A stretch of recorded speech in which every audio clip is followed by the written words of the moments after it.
Pameran bertajuk UMKM Magic atau UMKM Maju di Zaman Pandemi digelar di Atrium Trans Studio Mall Makassar.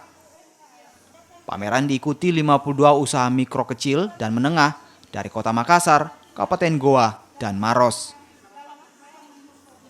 Pameran ini juga menjadi wadah bagi pengusaha lokal untuk mengenalkan produk mereka di masa pandemi. Dari kegiatan ini, sejumlah usaha baru muncul dari kalangan generasi muda, mulai dari ragam kopi hingga kerajinan tangan seperti desain baju dan tas tradisional. Usaha yang bergerak di bahan makanan berupa bumbu khas coto dan konro buatan UMKM Jembrana menjadi salah satu yang digemari pengunjung. UMKM yang dibangun dari usaha para ibu rumah tangga ini sempat merasakan sulitnya memperoleh bahan utama seperti jahe yang harganya melambung di masa pandemi COVID. Buat UKM kegiatan seperti ini sangat penting sekali ya.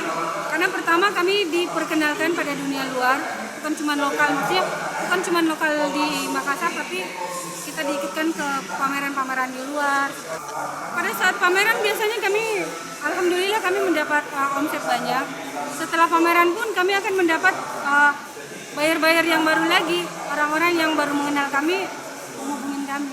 Nah, sebagai bentuk dukungan, setiap kantor perwakilan Bank Indonesia menyelenggarakan KKI versi daerah masing-masing.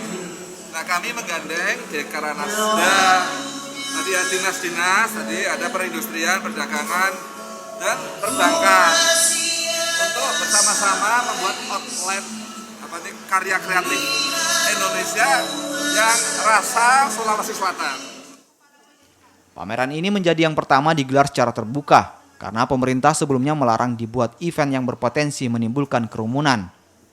Penyelenggara acara yakni Bank Indonesia, Kanwil Sulawesi Selatan pun memastikan penerapan protokol kesehatan diberlakukan secara ketat dan mengurangi jumlah pengunjung.